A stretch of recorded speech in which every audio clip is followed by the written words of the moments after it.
So I will be talking on anterior-segment imaging in primary angle closure glaucoma, how it is going to help us.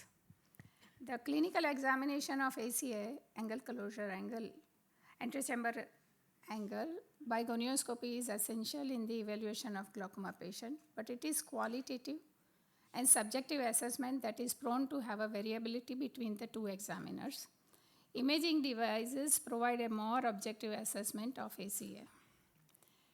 Because of the consistency of the image generated is far better as well as reproducible at any time, anterior segment imaging has a place in the glaucoma management.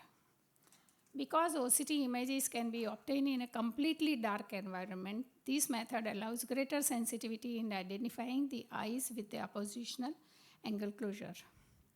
The landmark is already been shown by Dr. Mehta, but first we have to identify the scleral spur, and then the trabecular area and angle recess as shown here. Various measurements can be obtained by using various softwares that are available with the imaging. Iridocorneal tool is a very, very important tool as shown here, and it's been described by Mehta, so I will not go into the detail, but iridocorneal angle metrics can be in the form of angle opening distance at 500 or 750 micron from the scleral spur. Angle recess area can be measured, and the TISA or the trabecular iris surface which is polygonal in the shape can be at the 500 and 750 micron. These all metrics can be used when you are doing some academic trials. Now I will describe various uses of AS imaging and PACG. First is to know the extent and the mechanism of angle closure, and then the physiological variation of the angle. So first, as shown here, it could be a pupillary block mechanism. You can see the convex iris configuration here with the lens which has moved forward, or it could be a large lens giving the phacomorphic element, or it could be a tapered appearance of the plateau iris configuration. UBM can give you the another important finding in this, where exactly is the insertion of the iris on the ciliary process or into the angle. Here it is shown to have an anterior insertion of the iris.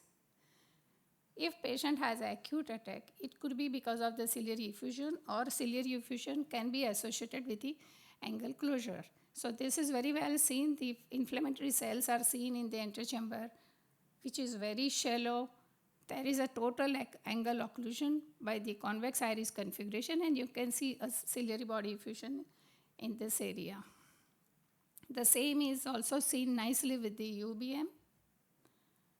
The ciliary effusion, as I said, could be one of the contributing factor to the angle closure element.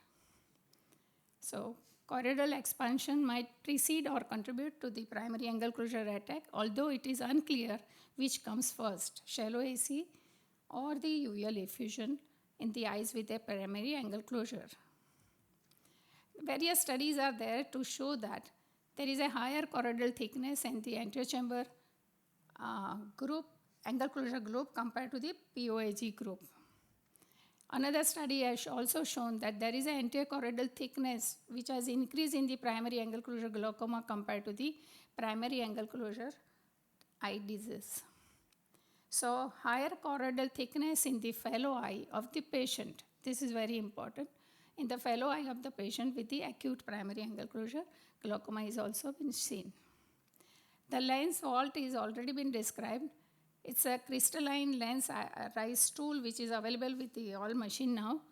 So it helps in assessing the amount of lens rise relative to the anterior chamber depth, which should be calculated from the scleral spur to scleral spur and the anterior chamber depth. And one can determine the likelihood of the success in opening the angle by removing the crystalline lens. Then posterior pushing mechanism of angle closure is very well explained here. It's a case of spherophakia. The small round lens has pushed the iris forward. And here on the bottom, it has been shown that iridectomy is done in this patient. Maybe it has a no value in this type of angle closure posterior pushing mechanism. The pigmentary glaucoma can have a reverse pupillary block. It has also been nicely shown here that you can see the reverse pupillary concavity of the iris and touching the lens, giving you the reverse pupillary block. The ciliary body cyst or the iris cyst can nicely be documented by using, and that could be the reason for the angle closure in this particular case, or malposition or dislocated IOL can also give you the angle closure. Another use of this imaging is to understand the physiological variation of the angle. I've said in the beginning of my lecture, this technology can be used even in the dark. So we used to, when I was resident, we used to do dark room prone test for the diagnosis of angle closure. But now with this technology, it may not be required. Like this is a classic example with the lights on the pupillary area. You have a small pupil and you can see a clear angle here, though it appears to be narrow angle. And now with the closing of the light, you can see the opposition here and narrowing of the angle. So dynamic changes can easily be visualized by using this technology, and this indicates the prophylactic iridectomy in this eye. Now there is a change in the concept of primary angle closure glaucoma. AIOS2025 is also an excellent tool to measure the iris parameter, which cannot be measured with the gonioscopy. So increase in the iris curvature, area or thickness has been shown to be independently associated with the narrow angle eyes. And you can also calculate the volume as well as configuration on dilatation of the pupil. So we all know that all occludable angle may not have an angle closure.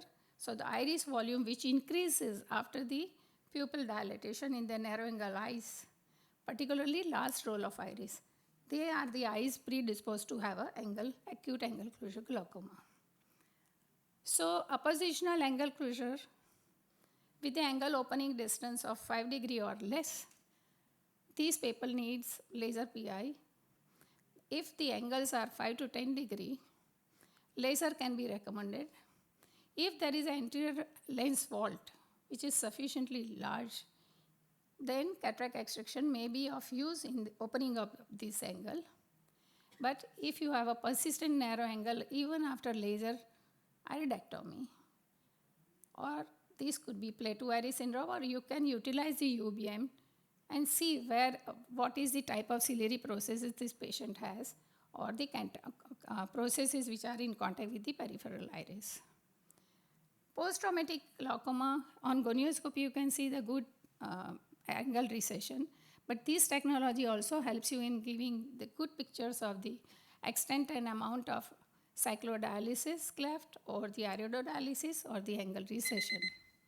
So pseudophakic glaucoma, Dr. Mariam is going to discuss, so I will not discuss in detail, but you can identify where exactly is the loop of that IOL. This is a case where the young female had a family history positive in father. On the gonioscopy, the angles were narrow. On indentation, it opens through 2 or 3. You can see the patchy pigments also. And with the OCT also, we see that there is a narrowing of the angle. So this patient needs prophylactic laser PI. So it is also useful in assessment and monitoring in the opaque cornea, like this patient. One eye has a corneal opacity, PKP is planned, other eye had a laser iridectomy. So we did the AIOS2025 to find out the angle, and it was open angle, so proceeded with the PKP. It also helps in the assessment of the procedural or surgical outcome. Here, after PI, you can see the deepening of angle, and there is a clear gush of the aqueous into the anterior chamber. ACD also deepened. And with the dense AI, arcus analysis, it is difficult to appreciate whether it is a full thickness PI or not. So with this, you can identify. And the corneal opacity Peters anomaly, you can see exactly where exactly is the angle and the synecdoche. And this is the graft failure. We found out that it was a close angle with multiple PIs. So the limitation of the technology cannot be done in very young children, cannot go through the iris. So the ciliary body and the other details cannot be seen, and the movement artifacts can be there. So, and wearing a soft contact lens when the OCT scan is performed has no effect on the imaging quality. So useful technique to understand the physiology variation and many other things. Thank you. Thank you, madam, for elaborating the use of anterior segment OCT and UB